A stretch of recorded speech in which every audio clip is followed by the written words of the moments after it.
I am Angela, a 24-year-old office worker. I live with my parents and my younger sister, Sophie, in our family home. My father works for a large corporation, and my mother is a housewife. Ever since I began to understand things, we've lived in a newly built house, so we might have appeared to be a privileged household. In fact, until I entered high school, we had a close-knit family and a happy life. However, due to a certain incident, I began to be treated terribly by my family. It was the high school entrance exams. My parents wanted me to get into a competitive school, but I couldn't meet their expectations. Since then, their attitude towards me has drastically changed.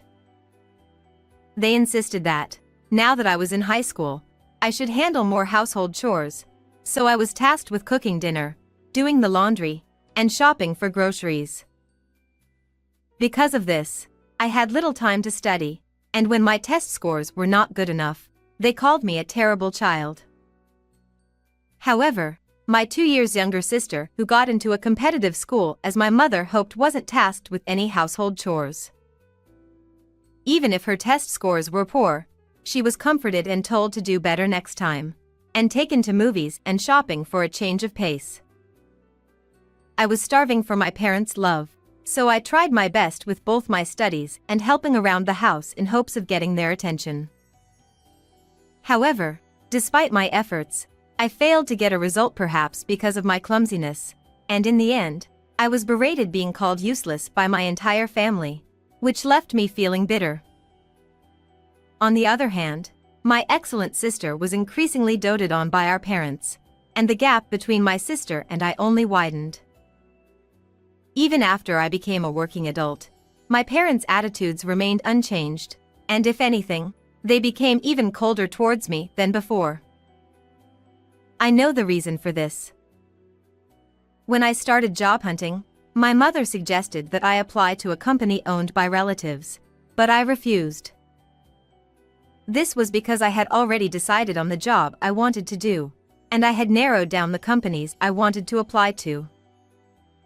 The company my mother introduced me to was fairly well known locally, and it didn't seem like there was a risk of it going under.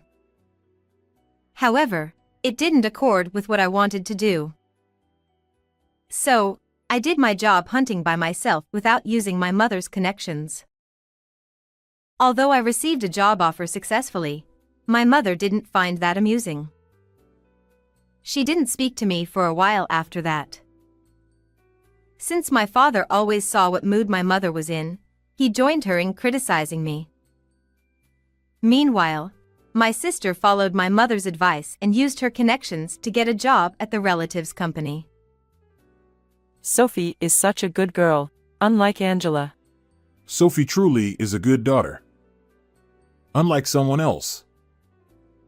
My parents' attitude towards me only got harsher. As I became busier with my job, I gradually stopped caring about the harsh treatment from my family. My work was enjoyable and fulfilling, and no matter how coldly my parents treated me, I was glad I had stood by my own decisions. While my salary wasn't high, I managed to save money by living economically, and I was starting to think about moving out of my parents' house and living on my own. It was around this time that something happened. My mother made an unexpected suggestion. I've been thinking, maybe we should go on a family trip. A family trip? Sophie has settled into her job, so what do you think? It's been a while since we went on one, so why not? I want to go on a trip. Where are we going? Actually, I've already decided on the destination. I want to stay at the Moon Hotel. So, how about Chicago? The Moon Hotel. Isn't that the super luxurious hotel owned by the daughter of our company's president? I really want to go. Sounds great. It seemed my father and sister were fully on board with my mother's suggestion, but honestly, I wasn't too keen on it.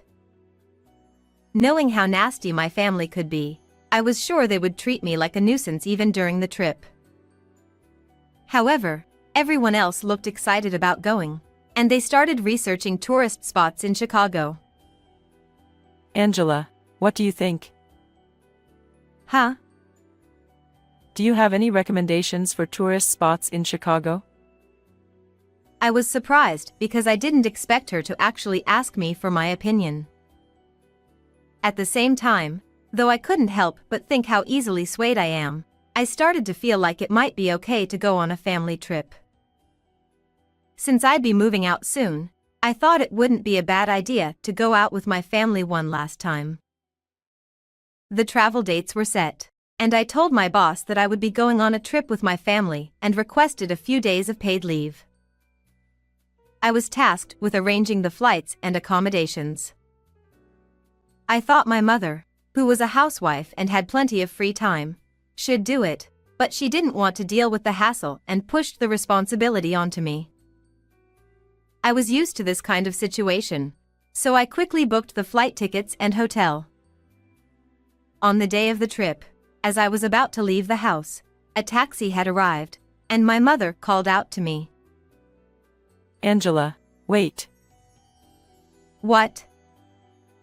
Why are you coming with us, Angela? You're staying home. Huh? Staying home. My father forcibly took my traveling bag from my hands and threw it onto the living room floor. I was stunned at the sudden occurrence. When I looked at my father and sister, they both were laughing and loading their luggage into the taxi. It was then that I finally realized. They had been all in on it from the beginning. I was never included in their definition of family from the start. It boiled my blood. How much more would they mock me? That was when I had second thoughts. Perhaps this could be an opportunity. Then, I won't go. Oh?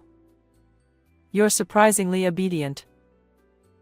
My mother was surprised that I didn't complain at all. Unusually compliant, aren't you? Don't mess up the house while we're gone. Well then, Angela. Take care of the house. With those words, they each slung their bags over their shoulders and left the house. I stared blankly at the taxi driving away. In my mind, I whispered, "Just you wait and see." About 8 hours later, I got a call from my mother as I expected. Angela. What on earth is going on? What do you mean? When we tried to check into the hotel, they said the payment hadn't been made yet? Then I calmly replied to my mother yelling hysterically. Well, of course. I booked it for pay on arrival. But Moon Hotel doesn't accept pay on arrival, does they? Well, generally, no. But because we're relatives, they made an exception for us. That's right.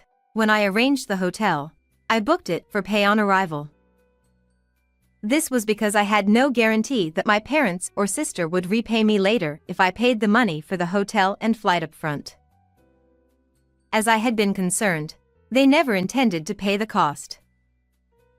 I could feel their panic over the phone. While I had to pay for the flight in advance, opting for pay on arrival for the hotel, leveraging the connection as relatives, turned out to be a smart move. My parents and sister, who had assumed that I had already taken care of the payment, must have been quite flustered when they were asked to settle the accommodation fees at the front desk. Why didn't you pay in advance? I don't have money for the hotel. Of course, if I had gone, I would have paid on arrival. But it was you who decided to leave me behind, right? You should figure it out yourselves. Then you should have told us. I never thought I would be left behind like this. It can't be helped. If you can't afford the hotel, why don't you sleep around there? With that, I ended the call. It must have been quite humiliating for our family, who were so concerned about appearances, to cause such a fuss at a hotel owned by a relative and managed by the daughter of my sister's company president, simply because they couldn't pay. As I left the house that had been my home for 24 years, I couldn't help but feel the corners of my mouth twitching with suppressed laughter. Initially, my revenge was meant to end here. However, it took an unexpected turn. The panic and commotion caused by my parents and sister at the Moon Hotel were far worse than I had imagined. According to what I heard later through relatives, my parents and sister kept negotiating at the front desk for a while, trying to see if they could lower the bill for my portion since I wasn't there. Of course, same-day cancellations weren't accepted, and eventually, my father ended up paying the full amount with his card. The scene of my family shouting over the phone, demanding to know why the bill wasn't settled, and then pleading for a reduction in the fees for one person, must have caused quite a stir in a luxury hotel. Furthermore, Moon Hotel typically operates on a strict reservation-only policy and doesn't usually accept pay on arrival. It was only because we were relatives that they made an exception for us. However, despite this special arrangement, my parents' outrageous behavior left a strong negative impression on the management of Moon Hotel. Naturally, this incident reached the ears of my sister's company president through their daughter, who was the manager of Moon Hotel. As a result, my sister, who had already secured her position through connections, found herself in a worse position within the company. Now, it seems that her chance of career advancement is utterly hopeless. My sister, whose treatment at work visibly deteriorated, lashed out at our mother, who had recommended the job through connections. This rebellion from my sister, who had never shown any defiance before, drove our mother to madness. And my father is frustrated with both of them. Well, it seems like all three of them are experiencing a picture-perfect kind of unhappiness. As for me, everything has been going smoothly since I left home. Work is still enjoyable, and my personal life is thriving. Recently, I've been discussing the future with the man I've been dating for a while, and it looks like we might get married in the near future. If we have children, I want to use my parents as a bad example and ensure that I shower them with unconditional love equally and create a warm household.